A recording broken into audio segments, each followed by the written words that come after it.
नमस्कार दोस्तों, आज अपन बात करने वाले हैं सिमला एग्रीमेंट की। बहुत सारे बच्चे कहते हैं कि सर ये सिमला एग्रीमेंट क्या है, न्यूज़ में आया था, इंडिया पाकिस्तान के बीच में बहुत बड़ा इशू हुआ था।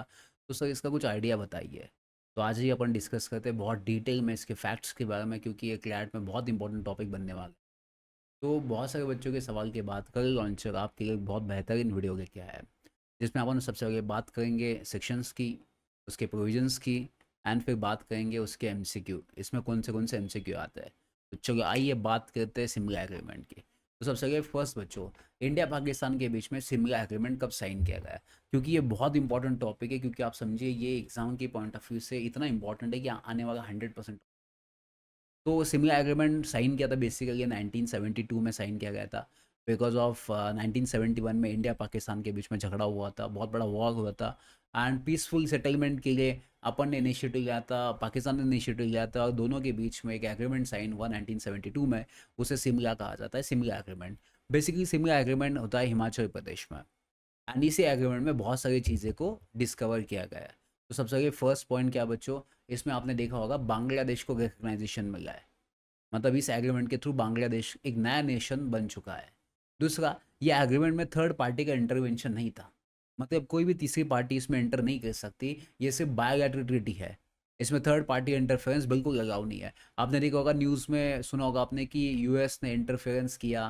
तो ये जैसी न्यूज़ आगा, कांग्रेस ने बहुत बड़ा क्रिटिसाइज़ किया कि it's a violation of Simla agreement. Because Simla agreement कहता है कि दोनों के बीच में झगड़ा है तो दोनों ने सॉल्व करना चाहिए, थर्ड पार्टी अलाउ नहीं है। तो थर्ड पार्टी कैसे आई इन दोनों के बीच में? तो ये लोगों ने क्रिटिसाइज़ किया इसको। बिकॉज एग्रीमेंट में कहीं पे भी ऐसा लिखा नहीं था कि थर्ड पार्टी इंटरफेरेंस अलाउड है। तो that is the reason Congress ने बहुत क्रिटिसाइज़ किया था जब ऐसा पता चला कि यूएस ने इंटरफेरेंस किया है।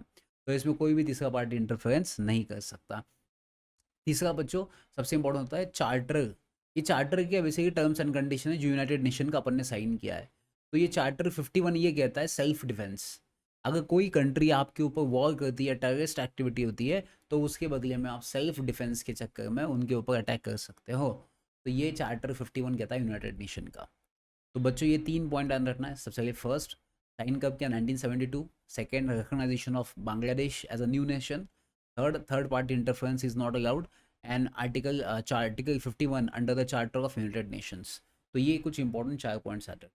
फिर आते हैं सर ये एग्रीमेंट में और क्या चीज़ हुई? ये एग्रीमेंट में सीज फायर लाइन बनाया गया है। सीज फायर लाइन को कहते हैं LOC, that is line of control. तो लाइन ऑफ कंट्रोल में कोई भी सीज फायर नहीं कर सकता, मतलब कोई भी फायरिंग करना अलाउ नहीं था, फायर नहीं कर सकता था। ये एग्रीमेंट अपन ने साइन किया था 1971 के वजह से, और इसे एलओसी भी कहा जाता है। एंड दूसरी चीज़, इसी एग्रीमेंट के थ्रू अपन ने अराउंड 93,000 प्रिजनर्स को छोड़ दिया गया था। मतलब उस टाइम पे इंदिरा गांधी प्राइम मिनिस्टर थी, एंड अपने सामने जो पाकिस्तान के थे उनका था भुट्टो करके। तो ये भुट्टो एंड इंदिरा गांधी ने मिलकर एग्रीमेंट साइन किया गया था 1972 की बात करो बच्चों। और दूसरी चीज़ बच्चों, आपको पता है 1984 में, मतलब अराउंड एक 12 साल के बाद पहला वायलेशन होता है इस एग्रीमेंट का। 1984 में आपको पता है बहुत सारी टेररिस्ट एक्टिविटी होती है जहाँ पे बहुत सारी बंदूक चलती है, फायरिंग होती है। तो ये जो सिमला एग्रीमेंट था इसका वायलेशन होता है। तो 1984 में जब वायलेशन होता है तो इंडिया लॉन्च करता है एक ऑपरेशन को, उसका नाम था ऑपरेशन मेघदूत। तो यार है ना, एग्जाम में क्वेश्चन पूछ सकते हैं कि फर्स्ट वायलेशन इस सिमला एग्रीमेंट का कब हुआ था? तो 1984 में हुआ था। जो ऑपरेशन लॉन्च करते इंडिया ने उसका नाम था मेघदूत। तो मुझे आप में से लोग बता सकते हैं नीचे कमेंट बॉक्स में कि मेघदूत ऑपरेशन क्या था। अगर आप में से बहुत लकी वाला जो बच्चा एकदम सही से आंसर देगा, उसका हमारे तरफ से कुछ अच्छा इनाम मिलेगा या कोई आपको गिफ्ट मिलेगा। तो चलो बात करते हैं बच्चों इसकी कि एलओसी क्या है सर। बेसिकली आपके दिखाई होगा फोटो में, एलओसी बेसिकली ये पाकिस्तान ऑक्यूपाइड कश्मीर है, जिसमें इंडिया ने भी कहा है कि अगर बातचीत होगी पाकिस्तान के साथ तो वो इसी टॉपिक पे होगी, वरना किसी और टॉपिक पे नहीं होगी। तो ये पाकिस्तान ऑक्यूपाइड कश्मीर है जिसमें, और इंडिया का जो बॉर्डर है बेसिकली उन दोनों के बीच में जो एरिया आता है वो that is line of control कहा जाता है। और अगर आप देखोगे राइट हैंड साइड में, तो चाइना ने भी एक्वायर्ड किया एक्साई चीन, जो अभी इंडिया के ऊपर भी इशू चालू है। तो आपने देखा होगा कि चाइना ने सपोर्ट किया पाकिस्तान को, बिकॉज ये दोनों ऐसे देश हैं जिन्होंने इंडिया का कुछ पार्ट्स एक्वायर किया है। तो इसकी वजह से China is supporting the Pakistan, because Pakistan का अगर अपन ने पाकिस्तान एक्यूपेड कश्मीर को एक्वायर कर लिया तो ऑब्वियस बात है चाइना को भी ये एक्साई चीन को छोड़ना पड़ेगा। तो that is the reason China भी कहता है कि पाकिस्तान को भाई साहब तुम भी मत छोड़िए, हम भी मत छोड़िए, और बेचारा इंडिया यहाँ पे अटका हुआ है। तो ये है, तो ये इंपॉर्टेंट समझना पड़ेगा आपके टॉपिक को। अब एग्जाम की अगर मैं बात करूँ तो एग्जाम में बहुत क्लियर कट क्वेश्चन आते हैं बच्चों, अगर पैसेज बनाते हो एग्जाम में सीधा क्वेश्चन आएगा कि सिमला एग्रीमेंट कब साइन किया गया इंडिया एंड पाकिस्तान के बीच में।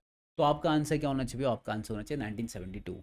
सेकंड क्वेश्चन पूछा जाएगा कि भाई साहब ये एग्रीमेंट को साइन किसने किया था? मैंने बोला था इंदिरा गांधी एंड जुल्फिकर अली भुट्टो, इन्होंने इस एग्रीमेंट को साइन किया था। तो what was the primary object of Simla agreement? Simla agreement का मेन ऑब्जेक्ट क्या था बच्चों? तो आपको पता है, कॉन्फ्लिक्ट्स एंड करने के लिए, पीसफुल सेटलमेंट के लिए इंडिया पाकिस्तान के बीच में, इसका आंसर था बी था। और सिमला एग्रीमेंट 1971 साइन करने के बाद इसका कन्वर्जन किस में हुआ? लाइन ऑफ कंट्रोल में होगा। ठीक है, तो ये ऐसे बहुत सारे क्वेश्चन है जो मैंने आपके लिए बनाए गए थे कि ये सिमला एग्रीमेंट क्यों बनाया गया था। फिर उसके बाद पूछेंगे कि भाई साहब कौन से कंट्री को रिकग्नाइजेशन मिला, बांग्लादेश को रिकग्नाइजेशन मिला। मैंने देखो बोला तो आपको 1984 में पहला वायलेशन हुआ था। तो ये कहाँ पे हुआ था? ऑपरेशन मेघदूत। तो आपको मुझे बताना है कि ऑपरेशन मेघदूत कहाँ पे हुआ था, कौन से स्टेट में हुआ था, ये मुझे आपको कमेंट बॉक्स में बताना है। ठीक है बच्चों, तो एग्जाम में ऐसे क्लियर कट क्वेश्चन आएंगे। तो ये पीपीटी मैं हर वीक वाइज बनाता हूँ आपके लिए। हमने कल लॉन्चर में ये हर वीक वाइज बनाते हैं, जो भी करंट अफेयर्स होता है उसके ऊपर फोटोज़, वीडियोज़ और एमसीक्यू बनाए जाते हैं ना, इसकी प्रैक्टिस की जाती है। तो अगर आपको जानना है कि सर अगर ऐसे नए नए टॉपिक्स की तरह आपको बढ़ना है या जानना है, इसकी इन्फॉर्मेशन जानना है, तो आप करियर लॉन्चर को कनेक्ट कर सकते हैं या कमेंट बॉक्स में बोल सकते हैं। हम आने वाले इंपॉर्टेंट टॉपिक के बारे में क्लैट के पॉइंट ऑफ व्यू से डिस्कस कर सकते हैं, क्योंकि बहुत सारे बच्चे कंफ्यूज होते हैं कि सर पढ़ना क्या चाहिए, टॉपिक तो बहुत ही न्यूज़ में है।